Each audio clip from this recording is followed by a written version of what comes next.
You know what time it is. It's time for the Memphis Express and Goal with my two favorite people, Daniel and Michelle. Take it away. The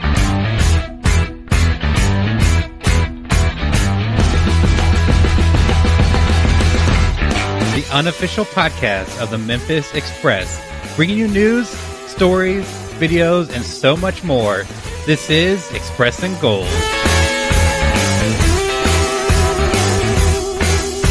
What up, flight crew? This is your captain speaking. My name is Michelle, and before we even take off on this flight, gotta make an announcement for you. Sadly for me, maybe happily for you, there's some changes coming to Express and Goal. I feel like we should just address this now, get any and all awkwardness out of the way, and proceed. So, this week we are bringing you our interview with President of the Memphis Express, Kosha Irby. And during our conversation, it kind of came to light, or maybe not even with him, but while we were there, it came to light that the team can't really endorse us the way that they want to because of our language. So in order to get that exposure and grow our audience, that will give us better opportunities. We're not changing our content. I'm still going to cuss, but we have a cool bleep sound we're going to put over my cuss words.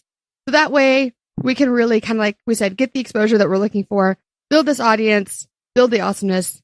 So that's it. So let's just jump into this. Let's take off. As always, I'm joined by my co-host, Dan. So we got just a little bit of news. We don't want to drag this on because the interview is quite hefty, and we don't want this episode going on just far too long. So we're going to have a little bit of news and then just jump right into the interview. And then we're going to come in after the interview and kind of respond to some of the things that were said, explain a little bit more about some of the other things. So let's get into it. What's the first bit of news we got? So this past week saw the first ever alliance trade. Ooh, it sounds like something like shady on the challenge on MTV or something, because they have all these alliances and stuff. So an alliance trades, I was like, you get stabbed in the back. Yeah, not quite that dramatic. But the Memphis Express traded running back Jahad Thomas in exchange for the San Diego Fleet tight end Daryll Richardson. All right. Why? I don't know. Well, I have to ask Will Lewis. And we can kind of guess, because if you look at the NFL and why trades happen, you know, there's multiple reasons. Obviously, a need for the team, but also salary cap issues. So there is a limited amount of money that a team can spend on salaries. And if a player has an exorbitant salary, you know, say somebody like Blake Bortles, that a team might trade them in order to offload that salary cap so they have more room to build their team. In the AAF, everybody making the same thing. There's no salary caps. There's no real incentive to trade players just based on salary. So this strictly comes down to, at least when I can tell, a need for the team at that position. Yeah, so like you said, there's a lot of different factors in the NFL for trade, and a huge one is salary. So I hadn't even thought of the fact that they're all making the same thing, like how that would affect trades. I mean, we knew the trades were happening, but to see it happen is like, it makes me curious as to why this tight end. I mean, because it's not even like they're being dropped, they're being traded. So that tells me that for the Fleet, they feel confident in their tight end group that they can lose a quality player, because obviously they're quality players because a team wants them. So it tells me that they feel confident in their tight end group, but not necessarily in their running back group, and vice versa for the Express. We have really good running backs that likely Jahad Thomas is probably going to be cut just to make room, not necessarily because of lack of skill, but maybe the Express doesn't feel confident in our tight ends, which when you look, I think we have 4 on the roster, and one of them is a guy that's never played football before. Yeah, that we've talked about that before and how we feel about it. That makes sense when you say, because I kind of wasn't paying attention when you listed the positions that were being traded. I thought it was a tight end for a tight end, and that's where I was really confused. So that makes more sense when you explain it that way. Yeah, it's a running back for a tight end, so there is some need there. Right, and like you said, our running back team, core, dudes, what are they called? Group, core. Okay, they're really strong, so... Stable of running backs? Yeah. Yeah, because we got Zach Stacy, who's joining the team, as well as Kenny Hilliard, who's been tearing it up in training camp, and Rashawn Neal, as well as like a couple of the guys that are solid guys. So we can afford to lose a running back in exchange to try to bulk up our tight end group. Gotcha. That makes a lot of sense. So let's put the trade table up on that one, shall we? Is that what we landed on? I don't know if I like it. Okay, so speaking of the Fleet, which is where we traded these players to and from, there's some huge news happening. I mean, there's a lot happening on social media, but it's big. A little bit of controversy, kind of. So we're going to show solidarity with our brothers over at the Fleet Speak podcast. Yeah, I think we have to. So recently, the San Diego Fleet has released a series of interviews with their players. Okay. Kind of like the Met show, or? A little bit. All right. But it's like the team reporter that's talking to the players. It's kind of like the interviews that I've been putting out on YouTube. It's just like the team reporter talking to the players. And they have dubbed it Fleet Speak. But there's an issue. There's already a podcast called Fleet Speak. Yeah. They came onto the scene maybe even before the Shipyard. There's your one shout out, Shipyard. But they've been around for months now. It's not even like they were like a fledgling new AAF podcast. Yeah, they've had that name for a very long time. So the fact that the fleet have commandeered it, nautical term. It's shady as shit. Yes, and not only that, like even in their newsletter, they're putting out that they have Fleet Speak. And that's just crappy because like it doesn't seem like they even reached out to the guys at the podcast and said, hey, we love this term. Can we use it? Can we maybe they could have even integrated or something? I don't know. It just seemed really, really kind of crappy to just take that and take it from the podcast instead of encouraging them or even being original. I mean, geez. Yeah. And not only that, but like these guys obviously have passion for your team and you want to screw them over? Yeah. So not only that, the fleet have been putting, or I guess the league, because it's on the AAF channel, have been putting out these interviews on YouTube. And the Fleet Speak guys saw this and were a little put off because of the fact that they're using their name. So they left a comment saying like, hey, we love that name Fleet Speak so much, in fact, that we have a podcast for months talking about it. You can check us out here. And they left a link to their show. So they can see their comment, but nobody else can.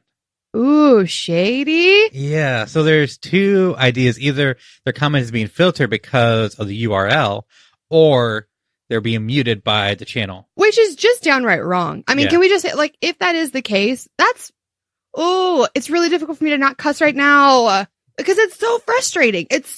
Because this is supposed to be a fan experience. That's supposed to be at the heart of this league. Is it supposed to be for the fans? So for them to take these super mega fans and then screw them over like that and then possibly mute their comments on the YouTube videos, that is just absolutely wrong in so many ways. And we're talking about this like as a network of podcasts, and one of the people mentioned that it would have been easy for them just to Google and see that name was already taken. Maybe they did and they just didn't even care. Maybe. I mean, I don't want to be that like our own version of Conspiracy Corner, but still, like, how could they had to have known? Yeah. So it's yeah, and if they didn't even know, then it's the lack of due diligence on their part.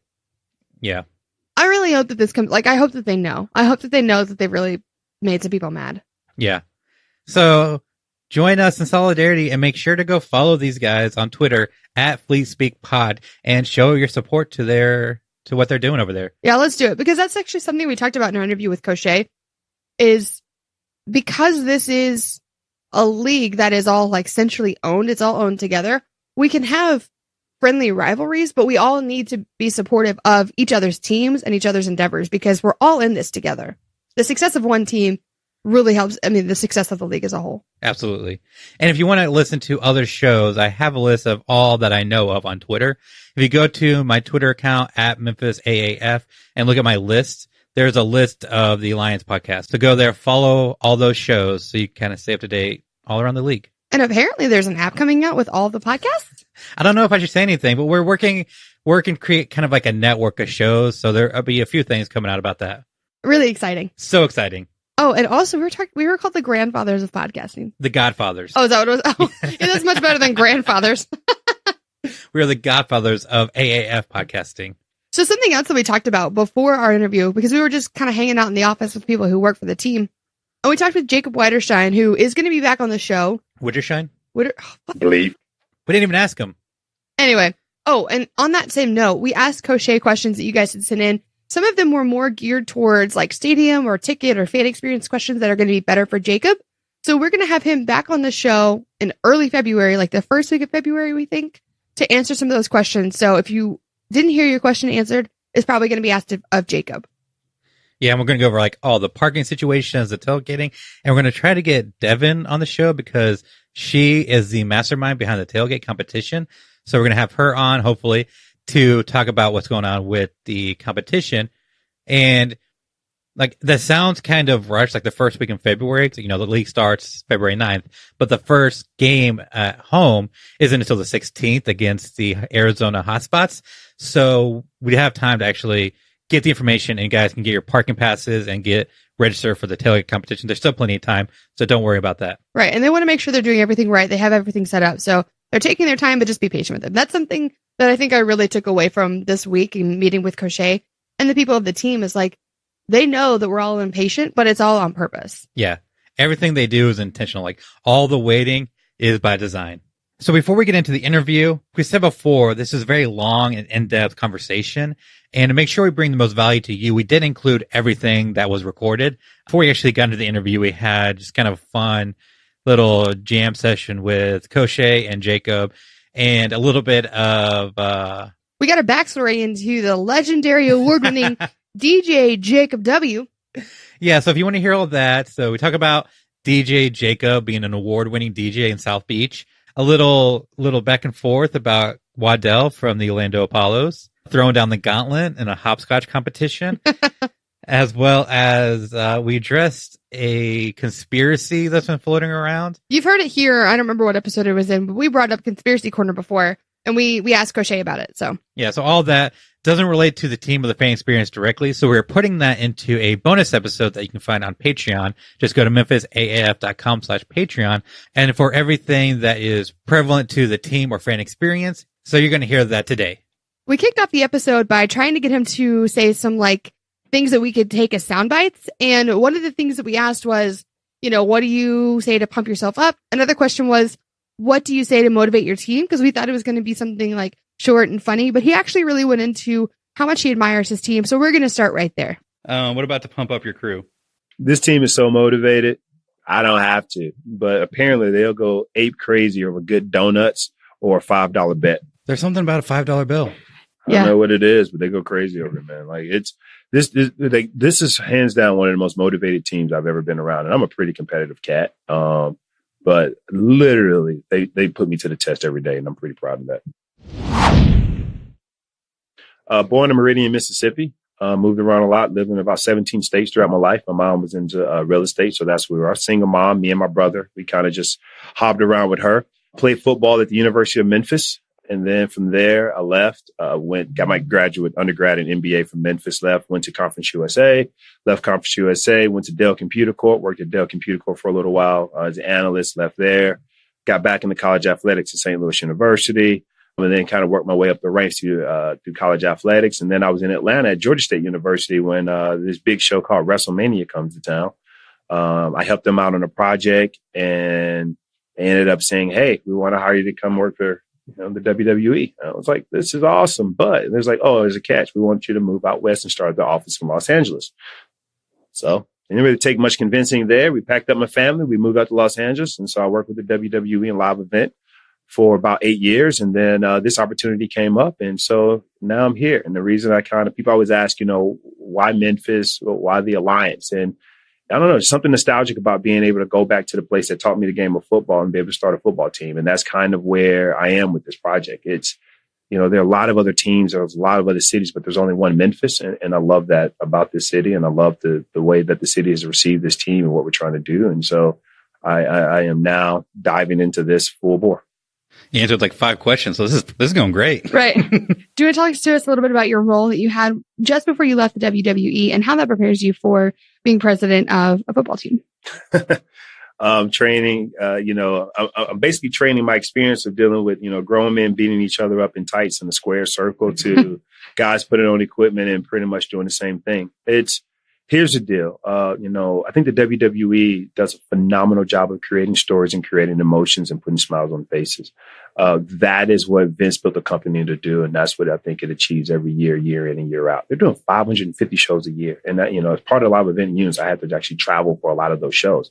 And it teaches you how to basically place yourself anywhere in the world and try to create something out of nothing, right? So you're literally going to put yourself in the middle of anywhere, India, Dubai, Fort Worth, Texas, Laredo, Texas, Hidalgo, Texas, Oakland, California, wherever you are. And you're going to try to set up your superstars to set up this emotional connection with the fans. And that is something that the WWE does well. And that's something that I think has helped me parlay into this role, is trying to come and create these emotional connections with fans in whatever city that we're in. Right now, it just happens to be Memphis, and being able to create a story that people can gravitate to. And so as we kind of start to see how this team is coming together, with Mike Singletary coming in as our head coach, he's now molding our 50 players are going to make this roster, and getting those guys that come to this city and then start to create that connection, I think is going to be something that is going to be a skill that I'm going to be able to transfer significantly. Got to shut these doors because I'm about to get loud. And that's extremely fitting, talking about starting up the office in LA, when essentially that's exactly what you're doing for the Alliance here in Memphis. Yeah. Starting from nothing and trying to build. And getting the hype. Mm-hmm. Yeah. I mean, you got to realize, at the end of the day, this is a startup. It's not, it's not an expansion team. This is not an expansion league. This is a startup. So, we like to, I'll take pride in the fact that we had season ticket holder 0001 not just for the Memphis Express, for the entire Alliance.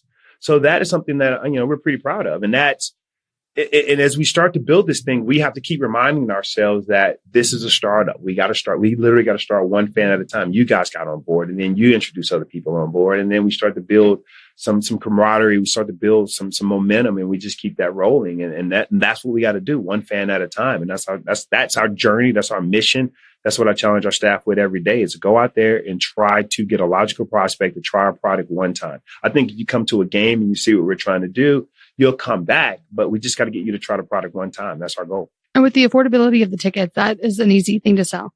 Right. I mean, Charlie was adamant in saying that we're going to make this thing affordable. So we have a $35 primetime season ticket that you can sit midfield, but you also have the hub at the same price where you get programming and drink coupons and silent disco. That's going to be part of your ticket.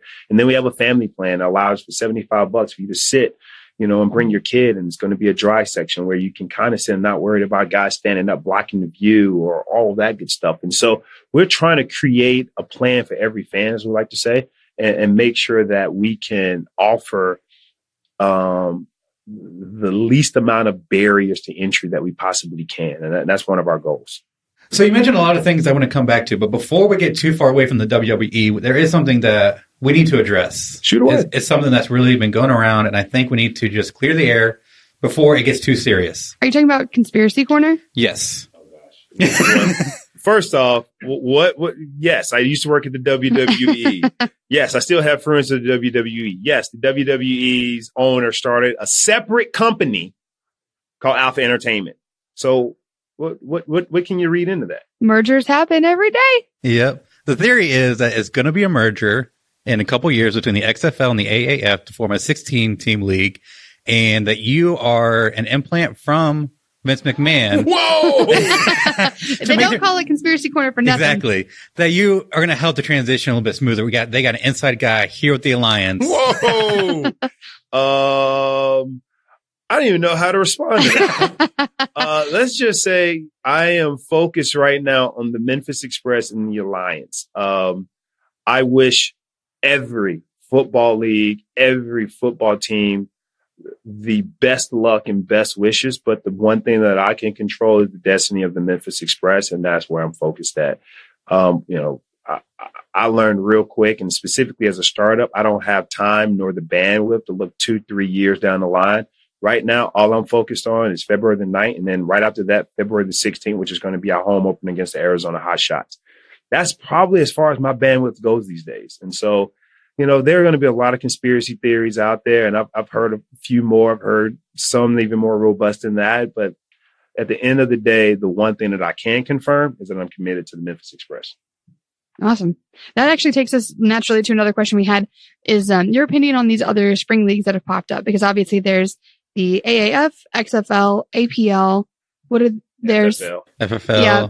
There was another patriotic one. Weren't there two? Did you say the freedom? APL? Yeah. Well, the FFL is a freedom football league. Right. APL is the American Patriot League. Right.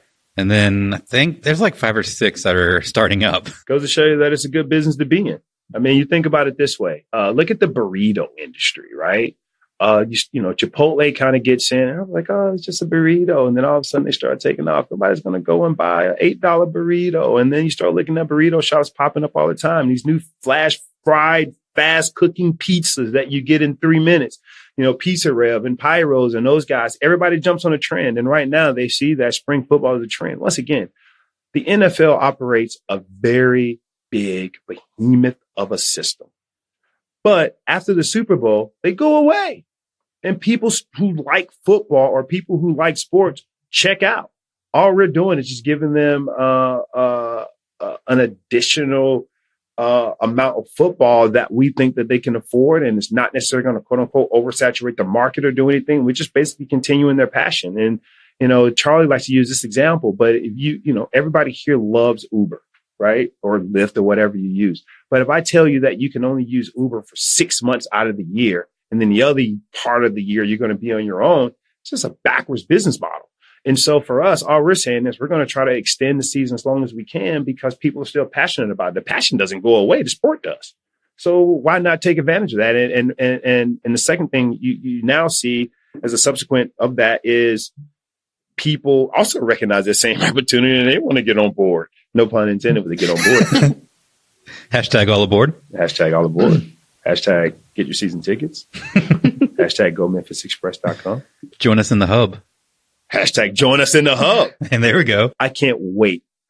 You guys don't know how excited I'm about this silent disco thing. This thing is, anyways, I digress. You guys got questions. I'm going to let you go. No, this is great. This is great. Talking about the extending the football league, fans are passionate. They want more football. But on top of that, you got the people that love to gamble.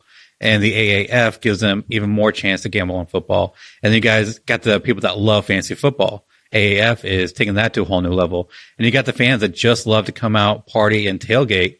Boom.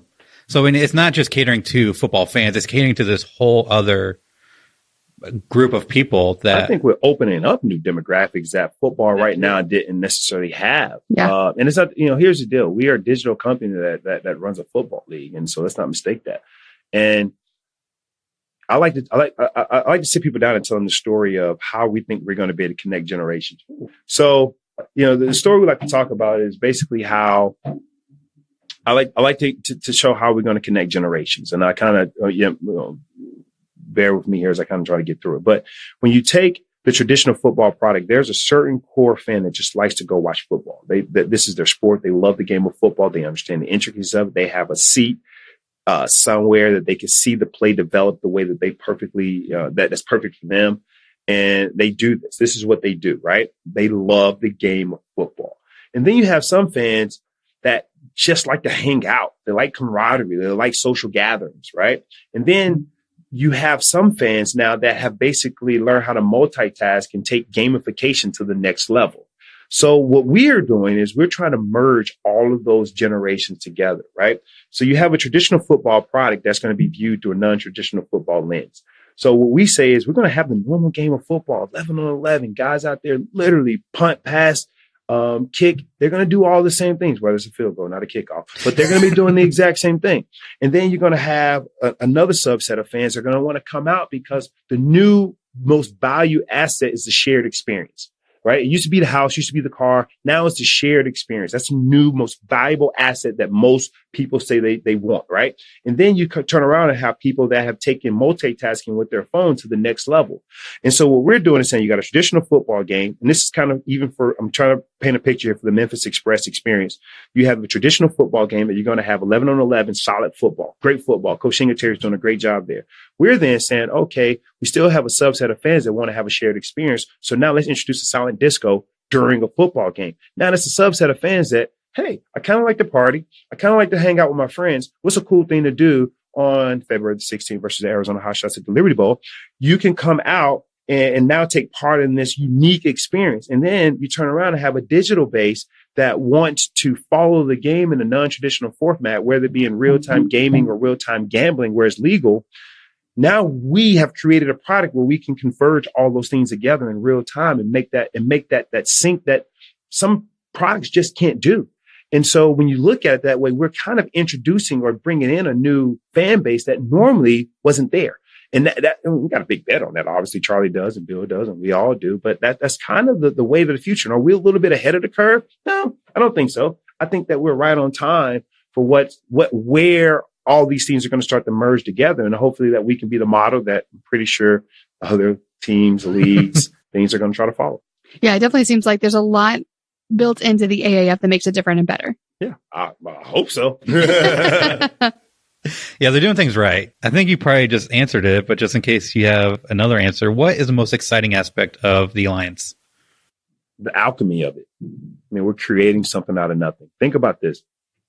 earlier this year, first quarter of this year, there was an inkling in a guy's brain that they were noodling down trying to figure out what would make the best football league available, right, in the spring.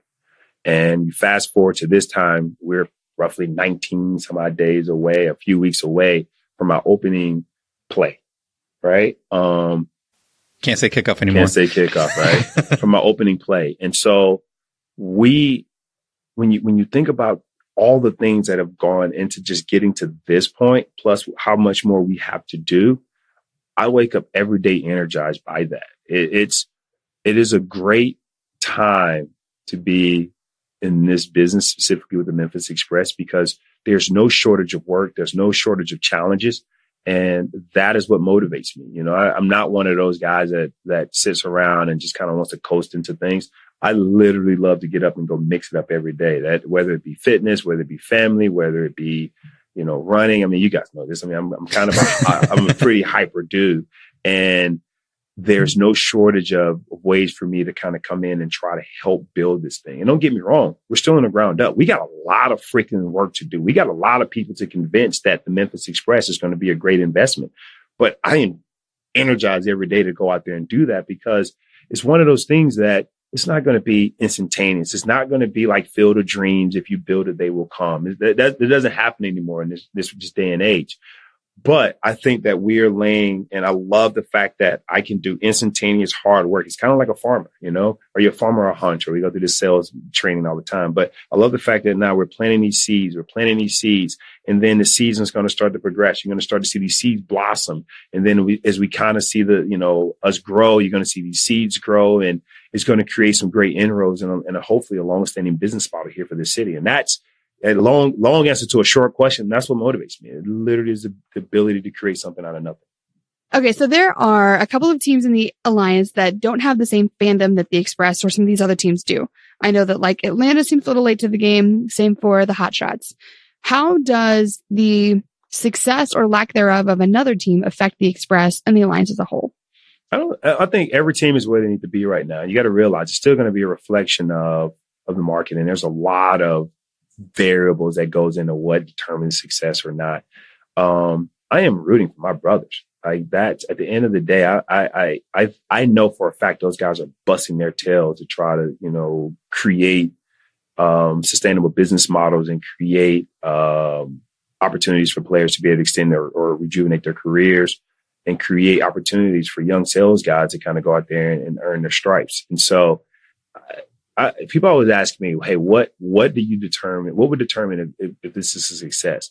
Right now, just getting to game one is a success. I mean, think about that. You'd be amazed at how many leagues started as an idea, got some momentum going, but never had one play, right? Once we have on February the 9th against the Birmingham Iron, which I call it Birmingham, but once we get to that point, you got to realize that we've achieved where most people have not even got a chance to get to.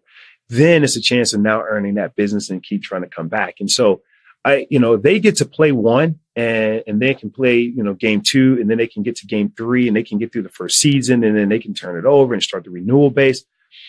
That's a success, and that's how this has to be gauged. Once again, we're startups. Like it's not a Field of Dream scenario. No longer do you have where if you build it, they will come. There's no expansion team. I was in the NBA and I was expanding. I don't have to be able to advertise Steph Curry, LeBron coming that's going to spike my attendance. I don't have that luxury. I don't have that luxury if I was an NFL expansion team and saying, hey, Tom Brady or Mahomes might come to your facility. Or, if it's in hockey, the Golden Knights may be coming to your facility because they're just a hot team.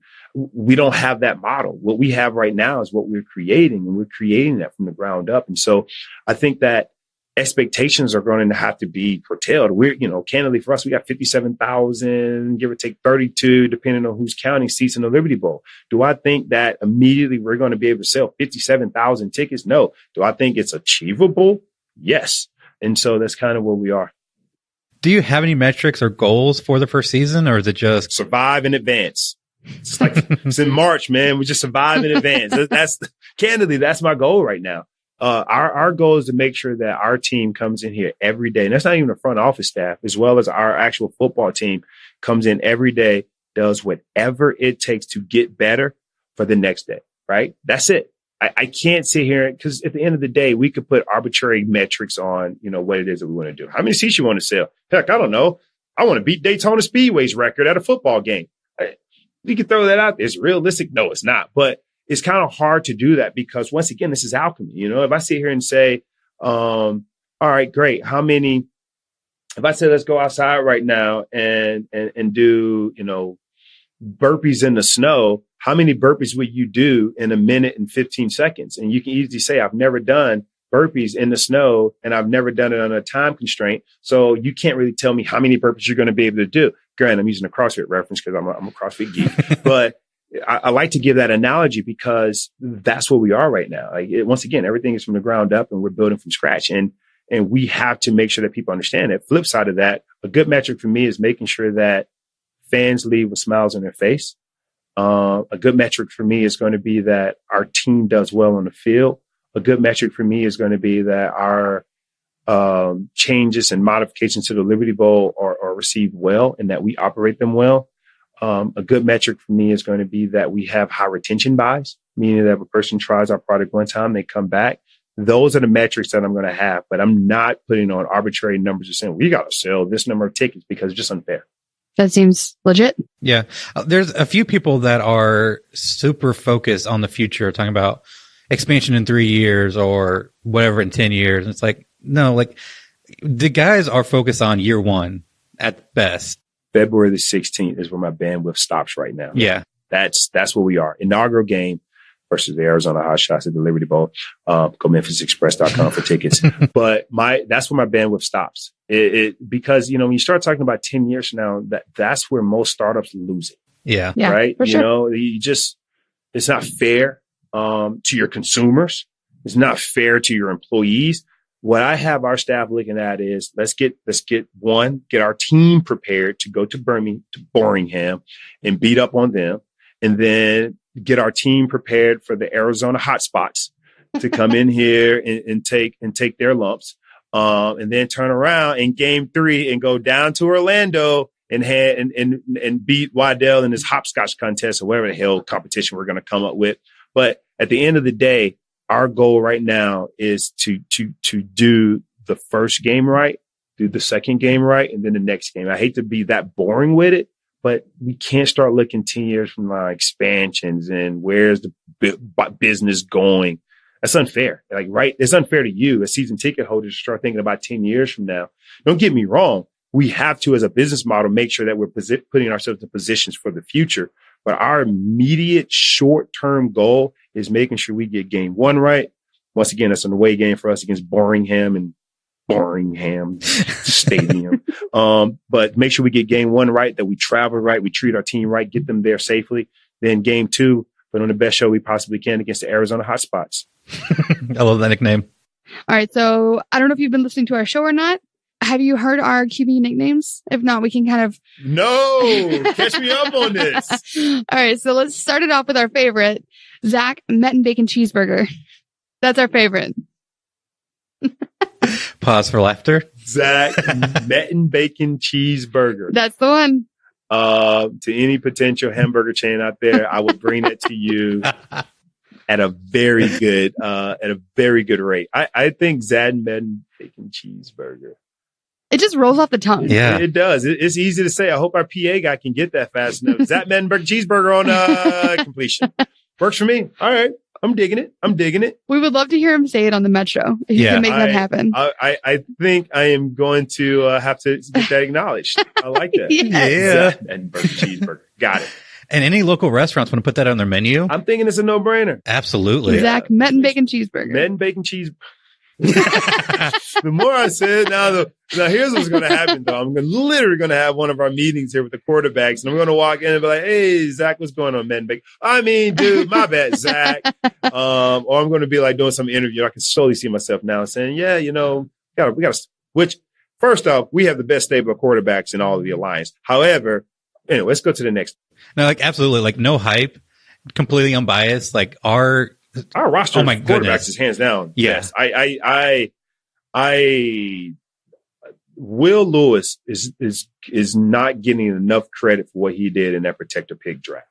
him to have the cojones to hold out the way he did and the way he structured that, him and coach, they don't get enough credit, man. But it in hindsight, it could have blown up in our face, and I could have been like, Will, it's just crazy.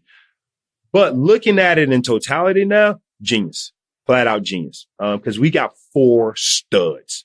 Was it always their intention to pick Zach, or is that just because he was left? Did they come up? Okay. Spill all his games. I mean, we got to do this again next year, even though I'm not looking that far ahead. So we got Troy, Dead in the Eyes Cook.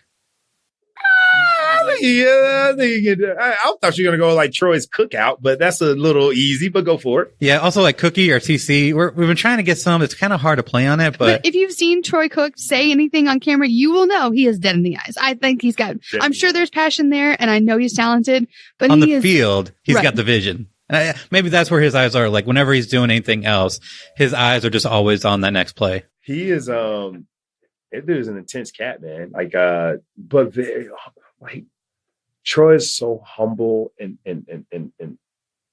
honest and nice. It's refreshing. I mean, granted, I'm a little older now, so I get to talk about the young kids.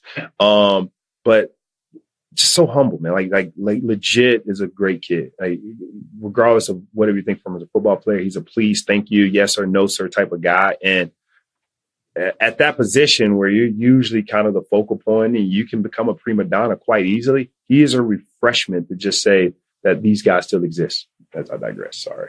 I do that a lot. The next one we got is Brandon Silver Surfer. I like Silver Surfer. I like that. All right. And it's an easy play, so I can roll with that. Right. And the last one is a little bit regional. So we're from St. Louis, and there's a theater chain called Warenberg. I don't know if it's a chain or not, but it's a company that owns movies. Yeah. Okay. So you know, Warenberg. Yeah. So Hackenberg, we got Hackenberg Theaters. All right. I'm with you there. Penn State people would get ticked because they obviously call him the Hack Attack. So Hack Attack is better. It is. I'm gonna write that one down. But I like it. But I don't think we can use that one though because it can't play here. Unless you've been to Des Perez. It's not. I know it's not Des Perez, but that's what it looks like. Des Perez. Please, if you ever go to St. Louis and when they start talking about his Perez and you're like, it doesn't read that way, you'll know what I mean. However, I've been to Warenberg. But I like Hack Attack better. We didn't know that one. Then we could play off of the whole hacking the food. Put a shack in the food. You know what I mean. Anyways, I digress. I do that a lot. Love it. I love it. All right. So on Facebook and Twitter, Mickey asks, what are the main differences in running a league-owned team versus a franchise team? And what are the advantages and disadvantages of both? That's a deep question. Yeah. So the advantages of being in a league team is I got 7 other brothers that are rooting for me. At the end of the day, our success and failures is a league. It's not one team. You know, you look at the NFL model, NBA or franchise models right now, you know, you have one team that can go out and get a gargantuan share of the pot. And yes, they do have revenue sharing and all that good stuff, but that team is going to keep a lion's share of what they have. And if you're in the right market and you build it the right way, your value of your team is going to be a lot more than, say, some other team, right? Whereas with us, if I'm having a bad game or a bad season, I can look at my brother and say, I need help, and hopefully they can pull us out. And so you literally have 8 extensions out there sharing risk and sharing reward. And so I think that in a nutshell is kind of the key difference and the key strength of having an alliance. Plus, you know, it's kind of easier to just say, hey, guys, give me 400 jerseys as opposed to having to get all these unique things, or, you know, or 400 pairs of cleats or 400 socks or whatever. You can buy in bulk. So when we go to Costco to pick up our stuff, it's a lot cheaper than having. No, I'm joking. No, it's true. Because as a fan, it makes it better for me because, I mean, I'm competitive. I love to win, but I also want there to be a camaraderie. Yeah. Where I feel like that doesn't exist with other sports leagues because it's just purely like your team, your thing. In sports league, they have in a franchise-based sports league, they have their interests. I believe in our scenario, we have our interests. Like, it's easy for us to make a critical decision that can hurt me, but it's for the betterment of the league. And that it's easier to swallow those pills when I know, okay, we are going to do a deal with said whatever, even though we're in the backyard of whatever. But for the betterment of the league, we have to take this because 7 other teams can win. off of this deal. And so that it makes it a easier pill to swallow. Whereas, you know, if you're a franchise, like, no, it doesn't help my team, doesn't help my city, I'm out. And, you know, so you can't create that synergy. So I think when it's all said and done, the synergy that's created by having an alliance versus a franchise model is great, specifically that in the startup right now, because we all play by the same rules. You know, that is a startup, I think, is critical just because we all play by the same rules. We're all rooting against each other. I have no issue sharing our best practices and or asking for advice on another team's best practices because we're all brothers. Don't get me wrong. We got some sibling rivalries. We try to beat the crap out of each other when our time comes up, specifically when we play Birmingham on February the 9th in Birmingham, Alabama. But that's actually the 10th. I'm sorry, 10th at 1. Good call. I should know these schedules. Whatever. If you want to take that again, we can just cut it out so nobody knows. No, you're fine. Sometimes I can't get everything right. We have another question that was sent in to us from Matt Laurie. Any new ideas for in-stadium experience? The NFL has been criticized for not paying to this as much as they should. Say that again. So what are we doing from an in-game experience that's different? Right. And they're saying that they felt kind of like that was missing from the NFL. I mean, I can't necessarily speak on the NFL, but at least for us, you know, we always say that we got to create a unique experience for the Memphis Express. And so, you know, 2 or 3 of the things that we're doing, we're introducing our party decks to the Liberty Bowl. Are party decks new? No. But are they new to the Liberty Bowl? You bet. I can't say that. You're right. You know, the other thing, you know, first class seating on the field, the way that we're doing that, the load sheets and building that out so that we can have all you can eat experience in there. And so we are creating some new things. We're doing a silent disco in the hub on the opening game on the 16th versus the Arizona hotspots. I think we can use our hotspot to power some of our, well, anyway, long story. So, but we're doing, you know, we're doing some great things there. So at the end of the day, we are putting a focus on the in-game experience and trying to offer new and unique experiences. You got to be, you know, we got to be honest with ourselves. A lot of groups come to a football game, but not everybody's there for football.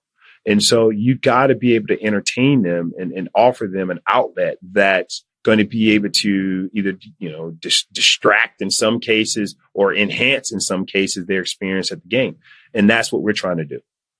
So Kip_Lynn on Instagram asked, what kind of touchdown celebrations can we expect? Ooh. Well, I've had the privilege of seeing some of these guys dance and kind of, you know, hoot and holler on some of these IG stories. So I can only imagine what they're thinking and trying to create up. So, you know, I just hope it doesn't get us fined or arrested in some cases. But otherwise, go for it. Another one from Kip Lynn. He asks, will pass interference be reviewable? So this is actually a big one that came from a lot of... That's a hot topic right now based off of, you know, some of the previous games that have been, you know, the playoffs. And honestly, I don't have a firm answer for that right now. The rule book is obviously pretty much locked down on what we're doing, but I don't know. I can't answer that right now. Good question, though. It was a big one. Yeah. Especially after... I will say this. Our head of officials is scouring the country to get the best possible officials that he can find in order to facilitate our games. That, from Bill Polian on down, has been one of the top things that we want to make sure that we accomplish. But you also got to realize, I mean, you know, these guys are human, you know, like let's just saying they're not going to be able to see everything and they make mistakes and you know, there was about 200 snaps that game. And yeah, you know, that stuff happens. Now, granted, it happened at a very critical moment that can change the outcome of a lot of things, but stuff happens. And so, you know, I don't want to give those guys slack because that's a tough job. I mean, if you have, I would tell anybody who watches the game to just go out and watch, you know, a recreational basketball game, recreational football game. Just watch it from the stands and tell me how many things that you tape it and watch it at the same time and just try to mark it. Where was there a hole? Where was there something else? Where was there pass interference and whatnot? Go back, watch, know how much you missed and how much you got right. And you're going to be amazed. And so we are trying to get the best possible guys to officiate our games and ladies to officiate our games. And that is a top priority. So please rest assured that that it's not going to be just anybody. Will there be merch at games? More what? Merch? Yeah. Heck yeah. Yes. Somebody asked, so I had to pass it on. And then there will be merch at games. There will be set up. There will be stands set up throughout the games at every game. Will you re-ask that and say who said that question or send it in? I have no idea who asked. Okay. Well, I made the mistake of not actually putting that name in. But So if you ask that question, I will shout you out next week. Just let me know. And then on top of that, there's a lot of frustration, I guess, be the word, but there's not a whole lot of larger sizes in the current shop on the website. Is there any? There is noted and being remedied. Our merch team is. I mean, you got to realize we announced logos and started getting stuff kind of created in a hurry, and it's actually selling, and so we got to keep backfilling, and so it is being noted, and items are being created. To plug our merch here, if you would. Yeah, I saw this. Congratulations. Thank you. Yes, and I'm going to order one. So I'm definitely in. I think it's awesome. Good stuff for you guys. So if there's a size not available to you in the Alliance shop, please check out our website to get our merch. Look at that plug. I love it. You Shots fired. Wide open for me. Shots fired. But you know what, though? I saw it. I think it's going to be awesome. I'm all about it. I think it's a no-brainer. Awesome. Do you want to plug us with the website, Daniel? Yes, memphisaaf.com/merch. And if you want exclusive designs, those are available to our patrons. Go to memphisaaf.com/Patreon, and eventually we'll get those out. We still got to get those printed, but our regular merch we have the luxury of print on demand through Teespring, so we can do a lot more there. Look at this. Man, I'm going to keep an eye on these two. So going up back to the merch, this is a question from Jonathan Coker. He's asking about football cards. Will we get any Alliance football cards? You know what? We discussed that. And obviously, as we finalize rosters, I think that's something that's going to come about. I don't know candidly off the top of my head where we left it, but we literally had a discussion about that. So I know I know the idea is there, the genesis is there. I just don't know where we are what stage we're on that. So answer to the question is it is something that we've thought about. I just don't know at what point we are in that production stage. Awesome. Something to look forward to. Now, I know that you said that you're only thinking about the first and second week of the season. Warringham and hot spots. So I won't ask you about off season and what that looks like, but before that, we've got preseason, but we have no idea what's happening with it. Can you tell us anything about preseason? Guys are practicing, no, I'm joking. I'm like, oh, we know. Preseason right now, we put all 8 teams in San Antonio, which is a unique model. They're all practicing. And we did that for 2 reasons. One, once again, when you go to Costco and you buy all the food, you can buy it a lot cheaper when all in the same city. But 2, it allows for us to create a synergy of competition that we normally wouldn't get if you put these guys in silos, right? Like it just gets hard to practice against yourself every day. You know your own tendencies. I never forget when I was playing and when the offense yelled check cherry, I knew exactly what was going to happen because it was the same call for them all the time. And so you need to have that mix up and allow for these inter squad practices, one-on-ones against DBs that are different from you. And so that's kind of the rationale behind it. But I tell you what, we're proud. We got some big guys on the line. The linebackers, I mean, just for the fact that they were coached by Hall of Fame and probably the greatest linebacker of all time, are pretty much setting the spark down there. We got a quarterback challenge right now that is these guys want to play and they're showing up. And what happens is, once again, it's hard to kind of weed out who's the better person in practice. You need to see them against other people with a clock going on and guys trying to sack them, and as opposed to coming up and just playing 2-hand touch sometimes. And so it's a lot of things going on. Coach is excited. I got a chance. We talk pretty much every day, if not every other day. Will and I talk pretty much every day with updates. And when this 50-man roster shows up, you're going to see some guys that went through one hell of a time in San Antonio but came out on top. And so that's what I can say without necessarily revealing the fact that I think we're the best team in the Alliance, and we're going to beat the Warringham team, and we're going to beat the hot spots, and then we're going to go meet and beat Waddell's team down in Orlando. Just FYI, just in case you didn't know where I stood. Okay, good to know. Speaking of Coach, he seems, we saw him at the tryouts. Oh my goodness. He is strict and intense. And I mean, all of the synonyms that go with that word. What can you tell us about any fun moments you've shared with Coach Singletary? Well, let's see. Yeah. No, I'm joking. Here's the deal with Coach. Coach is a football guy's guy. Like, if you like the game of football, you like him because he's everything that football epitomizes. He's all about inclusion. He's all about toughness. He's all about intensity. He's all about doing it the right way, the perfect step, the perfect read, the perfect drop. And so that is in everything that he does. However, he's pretty freaking comical. Like he can throw some zingers in there every now and again where you don't accept it because once again, Coach is a very intense guy. So it's kind of highbrow when it comes over, we'll be sitting around and he'll be like, ha, ha, ha, ha. And he'll make a funny, is like to call it. Then you're like, all right, I don't know if I should laugh because if I laugh, you might give me the look, but it was kind of funny. Yeah. And so, no, but he's good. Here's the thing that the latest story I would tell about Coach is the type of, for me, he is actually becoming, granted we work together, but I literally aspire to be the type of human that he is. And this is one of those things where, this dude's just a man's man. And what I mean by that is we were practicing. We had a practice. The guys were practicing and we got the guys on the bus. Guys are heading back to the hotel, but we had to kind of clear out the facility and return it to where, back to a pristine condition. So we had tackling dummies out, footballs out, rings out, everything was out. And you would expect the head coach to go hop in his car, a private car, or chauffeured car, I'm being funny here, and drive off and go meet the team or watch film or whatever. And no, this man stayed behind and literally you saw him going down, picking up practice dummies, picking up dummies, throwing them on the truck to make sure we get this stuff out. And he was the last person to leave. That's after the equipment manager had left. The truck was gone. He was the last person out. And the reason is he's just like, you know what? There's no job too small for me on this team. And when you got a guy that thinks like that sets a tone. I mean, not even from just your players, but for me. So I come in here and tell our guys, I am not beyond getting on the phone, making a sales call. I am not beyond going out here and making sure that the practice field grass is perfectly conditioned with the Bermuda that we just planted. Or I am not going to be, it's not going to be beneath me to go down here and pick up the coolers that we were having delivered to come up here because that guy sets a tone for that.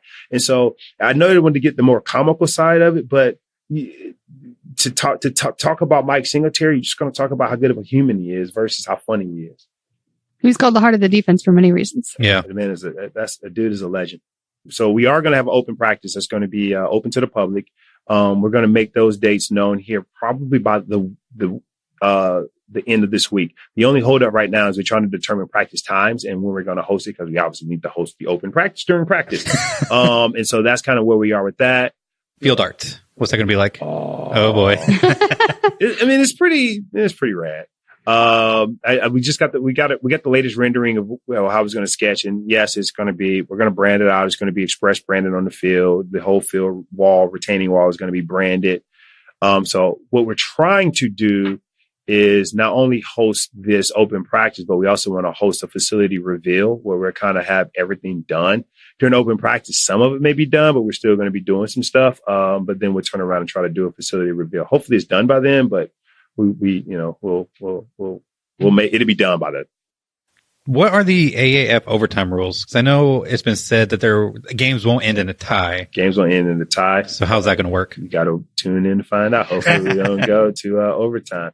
I'm going to leave some suspense there because it's simple what we're doing, but I kind of like people still in the lurch on a couple of things. Okay. The AAF does that way too much. Can I just say that? You leave us in the lurch way too much. Well, here's the deal. At the end of the day, you got to realize a famous TV producer's son, starting the league. So he's going to figure out a way to drip it out there just in a way that's going to keep you intrigued. And that's by design. At the end of the day, I want you to show up to see what we look like. And that is, everything that we're doing is by design. It's not that we just kind of make this stuff up. It's the amount of information that we put out there is to feed and to make sure that we can keep people wanting to either understand more, learn more, but not necessarily turning them off because we're not telling them anything, Yeah. As frustrating as it is, there's been a brilliant balance between just enough and too much. Well, and in today's terms, you got to realize too, people don't like to be inundated with just a ton of, if I'd have just said, hey, here's our logo, here's our jersey, here's our prices, here's our schedule, here's our times, here's where you can find us. And if I would have given you that 6 months ago, realistically, what now do you have to look forward to? Right. Exactly. And so you gotta, it's a fine art and nobody has it perfected, but no, we got to make sure we inform you so that you can make educated decisions about whether or not you want to follow our product. Brilliant. All right, so we have a question from Jeff Black. He says, still hoping the local TV station picks up the non-national games. Has anyone seen that yet? I can probably stream, but it's a pain compared to changing the channel. So we do have a local radio deal that's done with KISS. And so that's iHeart team. And that all of our games is going to be on the radio. Greg Gaston and a breaker for you guys, a guy named Russell Copeland is going to be our analyst for those games. Russell played 6 years with the Bills, University of Memphis, grad, go Tigers. So he'll be on the color. Greg Gaston, everybody knows him. We will have a local TV package. Details by the time this airs may be out there, but we have one in the works. Perfect. So the last question, I know you've given us plenty of time, and we're grateful for this. I know you've got a lot to do, but I probably know the answer to this one, but it's been asked 1,000 times. What can you tell us about the app? When is it coming out? Just prior to the season. You'll sort of see it show up in the App Store and whatnot, and we'll go from there. Once again, the gift and the curse of the app is the app, and I've seen some renderings and we've kind of had a chance to tinker around with it. The app is no good without a football game. So, shocking. Yeah. So it's not one of those, you're not going to go there for your news alerts. Mm-hmm. But it's coming along. And it will be there. It's scheduled to be there and it'll be announced right before the season, just so that it coincides with what you need to use it for, versus right now you get it uploaded and then forget all about it. And so once again, it's one of those things that's kind of by design. Brilliant. That makes a lot of sense. And I'm assuming they're going to be testing it a lot during the preseason games. And I think we put all 8 teams there, man. You telling all our secrets. Sorry. That was a secret, people. Well, that's all I got. Michelle, you got anything? No, I'm good. Let me put these two over. So they come into our office. They got all this equipment that they say, once again, is not even their favorite equipment. They come in here and wired up. I don't know if I'm talking to the FBI or I feel like I'm kind of being like deposed a little bit, but they did a phenomenal job. And I will say this, any podcaster that's out there that's trying to get started in this thing, this group here is going to be a tough act to follow. They are organized. I seen them with the little cheat sheets. They got these great microphones, and they really, truly do it first class. And so if you're going to try to come out there, our podcasters, because they're ours, then, you better bring it. But as I told Waddell the other day, they don't want this smoke. Do you want to do like a pitch to the fans to do anything? Or here's the deal. I tell people all the time, come try us one time. I'm pretty sure you're going to have a great time. The opening game against the Arizona Hotspots is going to feature a silent disco. That's going to be unlike anything you've ever seen before. We are going to a new website. It's going to be called GoMemphisExpress.com. So you can go there now, and then you'll hopefully see some new things coming about. But yeah, come try us one time. I don't want to give you this whole pitch, song and dance and all that type of stuff. Just come try us one time. I think you'll like it. That's all we got. Thank you so much for your time and for joining us. And yeah, thanks for everything. You guys are awesome. Thank you. Kudos. Good luck. So that was Kosha Irby, team president of the Memphis Express. So there are a couple things that we are going to talk about. First off, I definitely want to make sure, in case I don't remember what was saved or not saved of the interview, I definitely want to give a big shout out and thank you to the team and to Kosha for giving us the time that he did, letting us come down and interviewing him. And we had such a great time, as you could hear. Absolutely. We had so much fun. First of all, seeing the office, and two, just being able to kind of have this experience and being able to sit with Kosha and kind of have this conversation. There's a couple of things we want to kind of continue the conversation on. So what's up first? So one of the things that we asked Kosha about was football cards for the Alliance. And there has been an update since we actually did the interview. And it turns out that Topps is going to be releasing Alliance football cards on March 1st. Yeah, when Dan saw this headline, he was like super excited about it. And I was like, I am not with you there. I don't understand why this is so exciting. He's like, football cards. And I was like, I know what those are. I don't understand the significance of Topps. Yeah, Topps is like the name when it comes to baseball, football, basketball cards. Apparently so. So it's exciting that they're going to be selling AAF cards. Yep. And then we loved his reactions to some of our nicknames for the quarterbacks. Oh, yeah. He loved Met and Bacon Cheeseburger, as you could hear. So that was really fun for us because I came up with that one. Yeah. And we're hoping that he puts a word out, and maybe on one episode of the Met Show, that could be the way Zach introduces himself. I mean, we were hoping so. The latest Met Show came out this morning as we're recording on Friday, and it wasn't there. So maybe on the next one. Yeah, fingers crossed. One of the things that we talked about in the episode with Kosha is officiating. And this past weekend from the NFL playoffs, officiating was obviously a huge controversy and there's a lot talked about this week. We do want to get into it, but there's a lot to say. Yeah, we want to do that properly. So we're going to be addressing that on the next episode for next week. Yeah. And then just a reminder, if you want to get the background on Jacob Wittershine and his DJ history, as well as some fun kind of commentary from Kosha, all that is going to be in the bonus episode on Patreon. So just go to memphisaaf.com/Patreon. You got anything else? I don't think so. You got anything? I don't think so. All right. Well, let's close this up, put a bow on it. Thank you so much for flying Express and Gold podcast. And until next week. Get them out.